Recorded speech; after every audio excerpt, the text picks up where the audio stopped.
የትጥቅ ትግል ያዋጣል አያዋጣም የሚል ክርክር ውስጥ አንገባም ማለት ወደ 3 ኃይሎች አየን በትጥቅ ፍላጎታቸውን ለማሟላት የተንቀሳቀሱ ኦላን አየን። አሁን ኦላ ኦልሞስት የለም የሚባልበት አይነት ደረጃ ላይ ነው ያለው። ቲፒኤልኤፍን አየን። ቲፒኤልኤፍ ጭራሽ ትላንት የነበሩትን ነገሮች ሁሉ ነው ያጣው። አሁን እንደውም ያጣቸውን ነገሮች በሙሉ ኢቭን በስምምነት ጭምር ሁሉ ያጣቸውን ነገሮች በሙሉ በኃይል እንደገና ማግኘት ይችላል ብሎ ደግሞ ይሄንን እያሰበ ነው ያለው። ግን ሞክሮ ፌል አድርጎበታል። ስለዚህም ረጅም ርቀት ተጉዞ ማለት ነው። ሌላኛው ፋኖ ነው። ፋኖም እርስ በርስ ተከፋፍሎ ጭራሽ አሁን ለጦርነት የተዘጋጁ ነው ያሉት።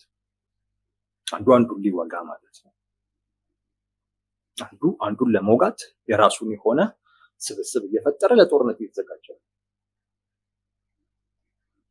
ይሄን ሁሉ ካየን በኋላ የህዝብን ፍላጎትና ጥቅም ለማስጠበቅ ትጥቅ ትግል አማራጭ ሆነ አይመስለኝም። የኃይል አማራጭ ውጤት ያለው ወይ አዎንታዊ ሊባል የሚችል አይደለም። እነዚህ ነገሮች የኦላም የቲፒኤልኤፍም የፋኖም አይነት እንቅስቃሴዎችን ብናያቸው ለእነሱ ቆመንለታል ለሚሉት ህዝብ ምንም ይዞት የመጣው ነገር ምንም ይዞለት የመጣው ነገር መከራ ነው። ይዞለት የመጣው ነገር ውርደት ነው። ኦላ ለኦሮሞ ህዝብ ምንድን ነው ይዞለት የመጣው? ኦላ በሚፈጽማቸው ነገሮች አንዳንድ ጽንፈኞች ከኦሮሞ ህዝብ ጋር እያያያዙ ሲሉት የነበረው ነገር ምንድን ነው? ቲፒኤልኤፍ ለትግራይ ህዝብ አመጣልሃለሁ ብሎ ያመጣለት ምንድን ነው? መከራ። ስንት ዓመት የሚከፈል መከራ ምን አመጣለት? ጭራሽ የነበረውን ያጣው።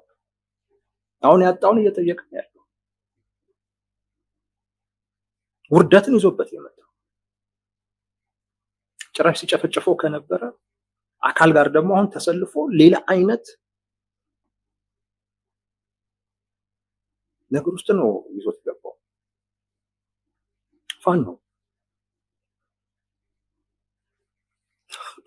ፋኖ ምንድነው ለአማራ ህዝብ ይዞት የመጣው? እውነቴን ነው። ምንድነው ይዞት የመጣው? የአማራ እንዲህ ነው እንዲህ እስኪባል ድረስ እኮ ነው ያዋረደው ፋኖ። ፋኖ እኮ መከበሪያው እኮ አይደለም ለአማራ ህዝብ። እውነት ለመናገር መከበሪያው አይደለም። ሰው የለውም እንዴ እስኪባል ድረስ እኮ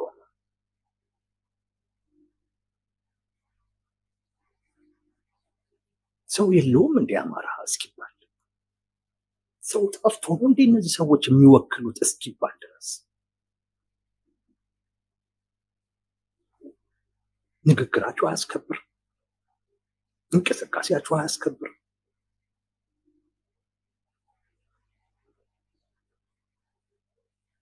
የተባባሰው ችግር ነው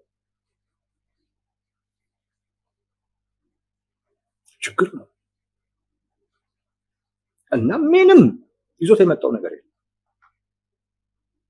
እንደው ቢሳካ ራሱ እንኳን ብንል እውነት ለመናገር ከስጋትም ራሱ እንኳን አንወጣም። አሁን አስቡት ቲፒኤልኤፍ ቢሳካለት፣ አስቡት ኦላ ቢሳካለት፣ አስቡት ፋኖ ቢሳካለት፣ ከሚናገሩት ከሚይዙት አቋም አንፃር ቲፒኤልኤፍ ምንም አይነት ጸጸት የሌለው ኢትዮጵያ በድሎኛል ብሎ የሚያስብ ስብስብ እኮ ነው። ነግሬያቸዋለሁኝ አይደለም? ወደ አዲስ አበባ እየተቃረቡ በመጡ ጊዜ ጊዜያዊ መንግስት የሚመሰረቱበትን ሁኔታ አመቻችተው ነበር፣ ሰነድ አዘጋጅተው እዛ ላይ እንዳለ ኦልሞስት ራሳቸው ነው በቃ ስልጣኑ እንዳለ ይወስዱ እና ችግሩ ሙሉ ስልጣኖቹን አለመቆጣጠራችን ነው እንጂ ህዝብኛን ለመቆም ምክንያት የለውም። እንደዚህ አይነት ጸጸት የማይገባው አይነት ስብስብ መጥቶ ቢሆን ምን ሊፈጥር እንደሚችል እኮ ሰነድ አዘጋጅቶ እኮ ታይቷል።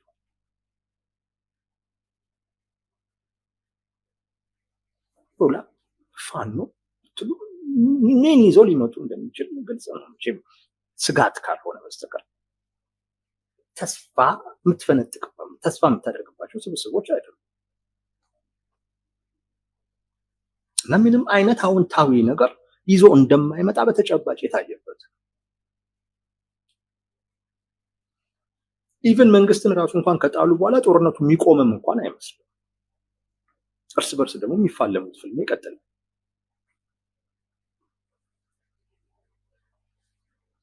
እና ምንም ይዞ አልመጡም። ማነው ምንም አዎንታዊ የሆነ ነገር የለም። ይሄ የሞተ ነው። ህዝቡ እየተረዳ ነው፣ እየገባው ነው።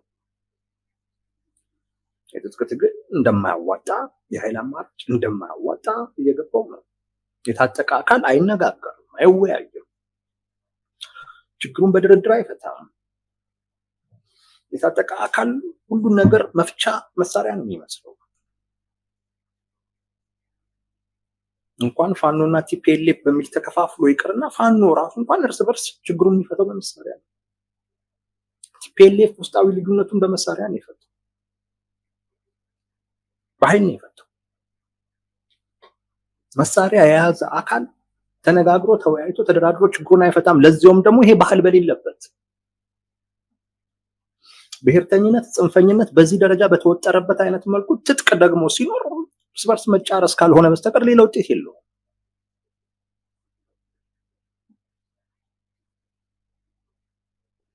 የትጥቅ ትግል አማራጩ ፌል እያደረገ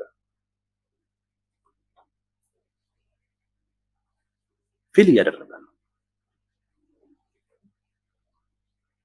አንዳቸውም ተስፋ ሊሰጥ የሚችል አይነት ውጤት ይዞ አልመጡም። አንዳቸውም ቆመንለታል ለሚሉት ህዝብ አማራጭ ኃይል እንኳን ሆኖ መታየት አልቻለም። ምን ነው ቢጠፉልን ነው። የትግራይ ህዝብ የቲፒኤልኤፍ የሚባለው ነገር ቢጠፋለት ይወዳል። ማጥፊያ መንገዱን ግራ የገባው አማራ ክልል ላይ እነዚህ ሰዎች በሄዱልን ነው የሚባሉት። እንደ ድሮ አይደለም።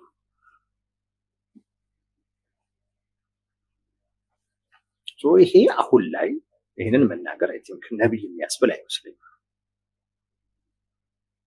ለሁሉም የታየ ሀቅ ነው። በቃ መሬት ላይ ያለ ፋክት ነው። ትንታኔ የሚፈልግ ጉዳይ አይደለም። ግን ይሄ ግን ማለት ትጥቅ ትግል ይቆማል ማለት ግን አይደለም። ይቀጥላል። ትግራይ ላይ በትጥቅ ትግል የደረገውን እንቅስቃሴ ቲፒኤልኤፍ አሁን እየቀጠለበት ነው ያለው። አማራ ክልልም ላይ ቢዳከምም ይቀጥላል። ኦሮሚያም ላይ የሆነ ጊዜ ጠብቆ የሚነሳበት ምቹ ሁኔታ ሲያገኝ መነሳቱ አይቀርም። ቢያንስ አሁን ባለው አይነት ጸጥታ ውስጥ አይቆይም። የሆኑ ችግሮችም አሉ። እንደገና መጋጋል የሚችልበት እድል ይኖራል።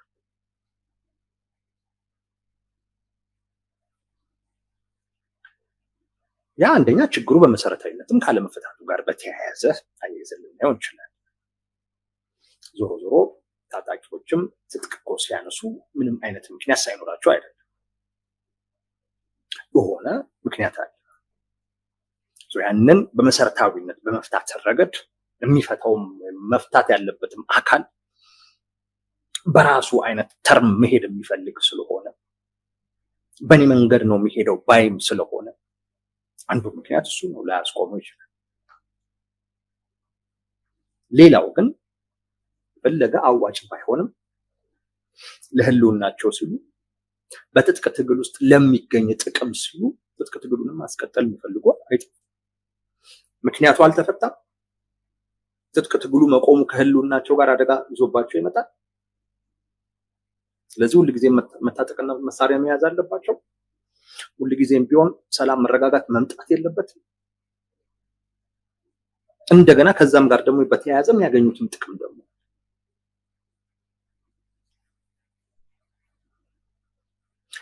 ምክንያቱ መኖሩ ለዛ ምክንያት ይታገላሉ እያልኩ አይደለም። ግን ህልውናቸውንና ጥቅማቸውን ለማስቀጠል ሲሉ ያንን ምክንያት ያቀርባሉ ነው። ዞሮ ዞሮ የህዝቡን ድጋፍ ስለሚፈልጉ ያንን ምክንያት ያቀርባሉ። ምክንያቱን ብትፈታውም የሆነ ምክንያት ይፈጥራሉ። ዞሮ ዞሮ የህዝብ ችግር የህዝብ ፍላጎት አይቆምም። ስለዚህ አንዱን መዘው ብቻ መሳሪያ የማይጠሉበትን ችግር መፍጠር ማያቆሙበትን አይነት መንገድ ይከተላሉ። ለምን? ለህልውና፣ ለምን? ለጥቅም ሲባል። እንደዚህም ይቀጥላል። ይሄንን ደግሞ ከውጭ ሆኖ መመገብ ደግሞ ፍላጎት ያለው ጉጉት ያለው እጅ ደግሞ ሲኖር የበለጠ ይባባሳል።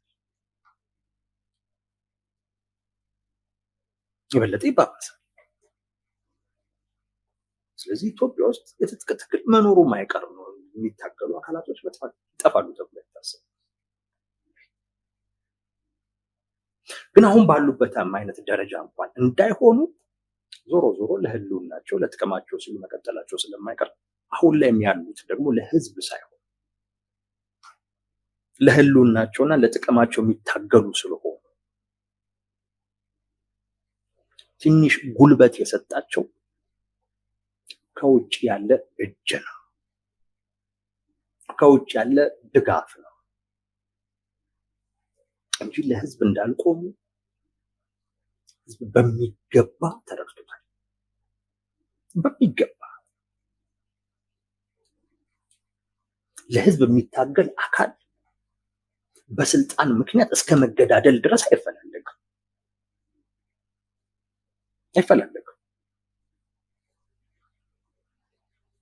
ለህዝብ የሚታገል አካል ሰላም፣ መረጋጋት ሊመጣ የሚችልባቸውን እድሎች አይዘጋም።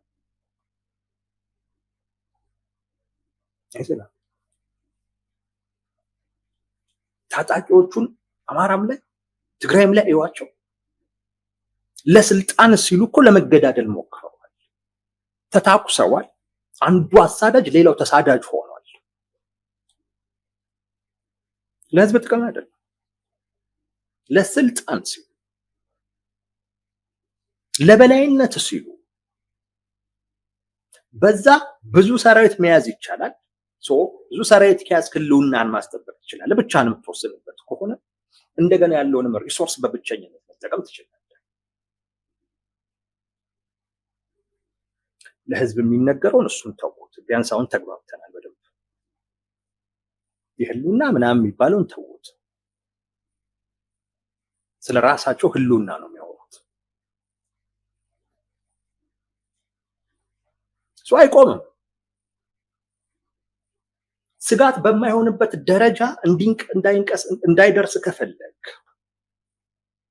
ወይም ስጋት በሚሆንበት አይነት ደረጃ ላይ እንዲደርስ የሚያደርገው አሁን ባለበት አይነት ሁኔታ የውጭ እጅ ነው፣ የውጭ ድጋፍ ነው። እሱን መቁረጥ ነው የሚያስፈልገው። እሱን መቁረጥ ያስፈልጋል። ልክ እሱ ሲቆረጥ ድጋፉ ሲቀንስ ባነሰ አቅም ረጅም ጊዜ መዝለቅ ስለማይቻል ወዶም ሳይሆን በግዳቸው ወይ ወደ ውይይት ይመጣሉ፣ አለም ሌላ አማራጭ ይጠቀማሉ። ኢትዮጵያ ውስጥ አንድ አካል እንዲያርግ ብለው አስተያየት ስለሰጠ አሬ ይጠቅማል ብለህ ስለመከርከው አይሆንም። የገባኝ ነገር እሱ ነው። በኢትዮጵያ ፖለቲካ ውስጥ ሁለት ነገሮች በደንብ ሊገባችሁ ይገባል።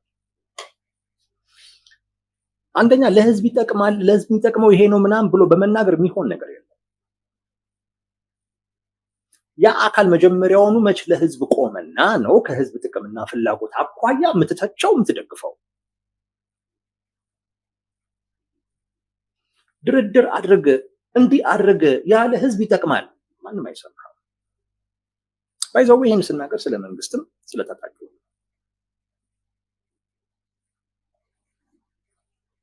ምን ሲሆኑ ነው አንተ ወደምትለው ትክክለኛ መንገድ የሚመጡት? ያለው አማራጭ እሱ ሲሆን እና ሁኔታዎች ወደዛ እንዲሄዱ አስገዳጅ ሲሆንባቸው ነው። ስለዚህ ማድረግ ያለብህ የሚገደዱበትን አይነት ሁኔታ መፍጠር ነው። ለምሳሌ እኔ ቲፒኤልኤፍ ወደ ጦርነት እየገባ እንደሆነ ስለሚገባ የህዝብ ድጋፍ እንዳያገኝ አጠቃላይ የህዝብ ድጋፍ ሊያገኝ የሚችልባቸውን አጀንዶች ዕለት ተዕለት እያመጣው እዚህ መታል። ድጋፍ እንዳያገኘ ነው። እውነታው እሱም ስለሆነ ነው። ኢቨን የትግራይ ልሂቃንን ራሱ ዛሬ እወቅሳለሁ። ድጋፍ የሚያገኝበትን አይነት መንገድ እየተባበራችሁ ነው ያለ። ቲፒኤልኤፍን አቁም አለለው፣ አያቆምም። ከህልውናው ከጥቅሙ ጋር የተያያዘ ስለሆነ ይሄን አማራጭ ነው የሚጠቀመው። ግን ይሄንን አማራጭ ለመጠቀም እንዲወስን ያደረጉ አስቻይ ነገሮች አሉ። መምታት ያለብህ እነሱን ነው፣ እነሱን ማሳጣት ነው። እነዚህ አስቻይ ሁኔታዎች አስቻይነታቸው ሲቀንስ ወይንም ደግሞ አስቻይ መሆን የማይችሉበት ደረጃ ላይ ሲደርሱ ሁልጊዜ የቲፒኤልኤፍ የራሱ አማራጭ አለ። ወዴት ይመጣል? ወደ ሰላማዊ መንገድ ይመጣል። ለዛ ነው መዋጋት የሚችልበት እድሎች ካሉ መዋጋት የሚችልበት አቅም ካለው የመጀመሪያው አማራጩ ተዋግቶ ፍላጎቱና ጥቅሙን ማስጠበቅ። ይሄ ግን የቲፒኤልኤፍ ባህሪ ብቻ አይደለም፣ የሌሎቹም ልክ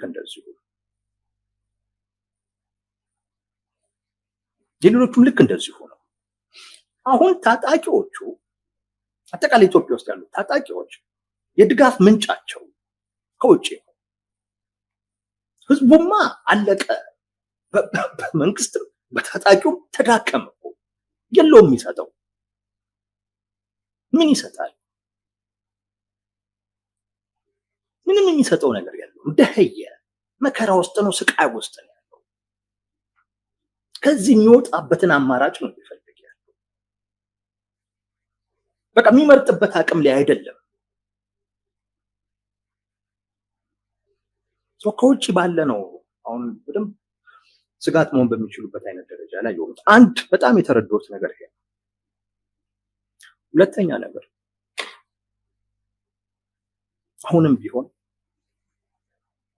ኢትዮጵያ ውስጥ አቻቻይ ስርዓት በመፍጠር ሰላምና መረጋጋትን ማምጣት የሚቻልበት ሁኔታ ላይ እና ጊዜ ላይ አይደለም። ኢትዮጵያ ውስጥ ሰላም መረጋጋት መምጣት አለበት ካልክ አንደኛው ወገን አሸናፊ ሆኖ መውጣት አለበት።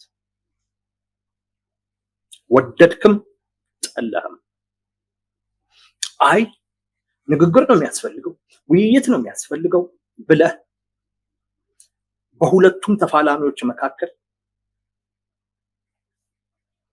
የአቻነት ስሜት የምትፈጥር ከሆነ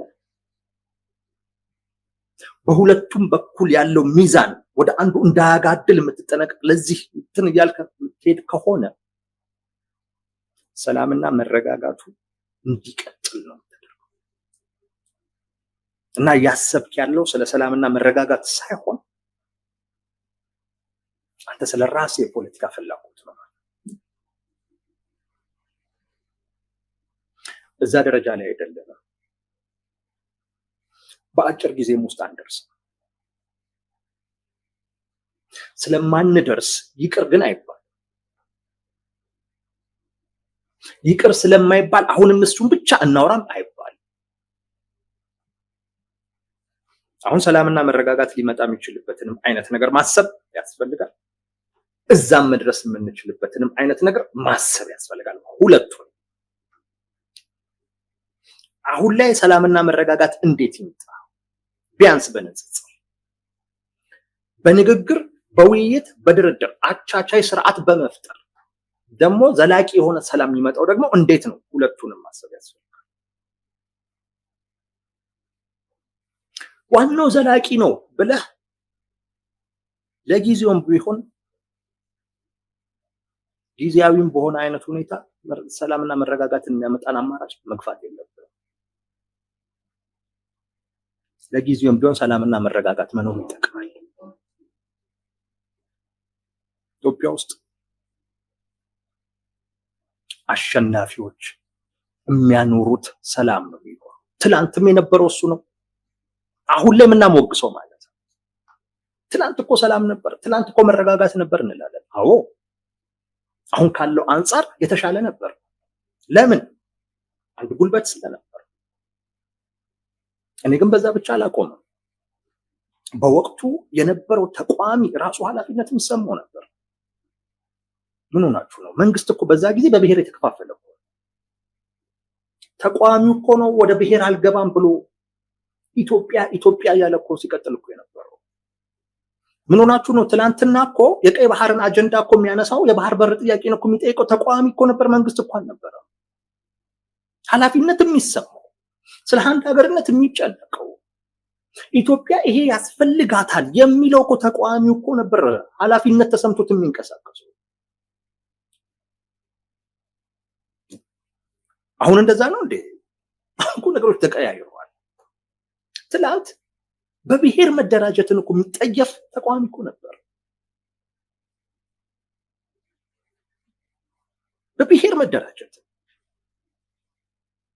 በፍጹም ከኢትዮጵያዊነት ዝቅ አንልም የተባለ ኢቨን ሲጠየቅ እኮ ብሔሩን ኢትዮጵያዊ ነኝ የሚል እኮ ነበር።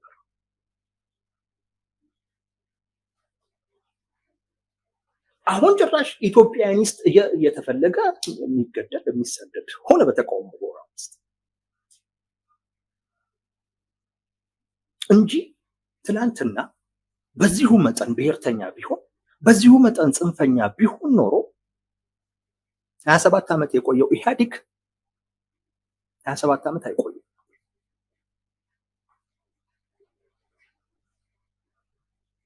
ተቋሚው ራሱ ኃላፊነት የሚሰማው ስለ ሀገር የሚያስብ ስለ ሀገር ጥቅም የሚጨነቅ ስለነበረም ጭምር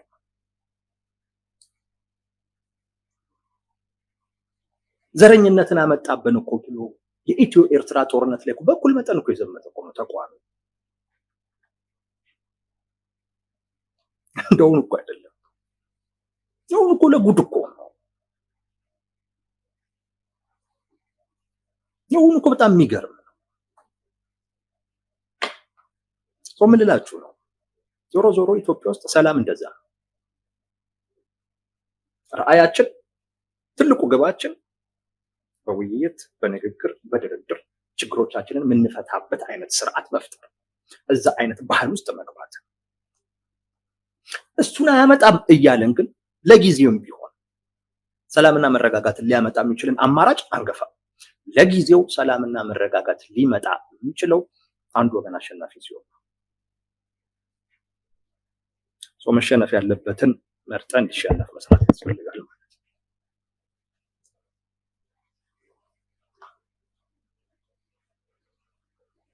ከዛ ግን አይቆምም፣ ትግል ይቀጥላል።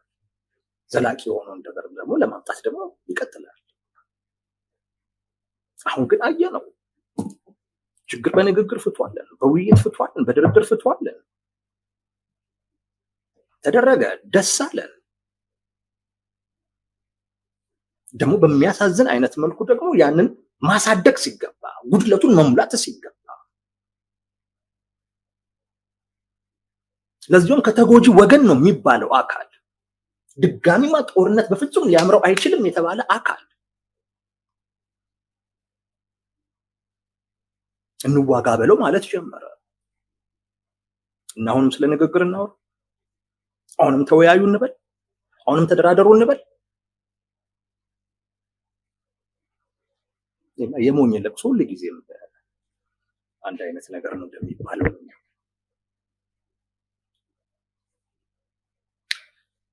ኤኒዌይስ የትጥቅ ትግሉ ስጋት መሆን በማይችልበት አይነት ደረጃ ላይ ለመድረስ የትጥቅ ትግሉን እያገዘ ያለውን የውጭውን እጅ ከክንዱ ጀምሮ መቁረጥ ያስፈልጋል። እንዳያድግ አድርጎ መቁረጥ ያስፈልጋል። ያ አካል ማን ነው? አይ ቲንክ መቁረጥ ያለበት አካል የሚያውቀው ይመስለኛል።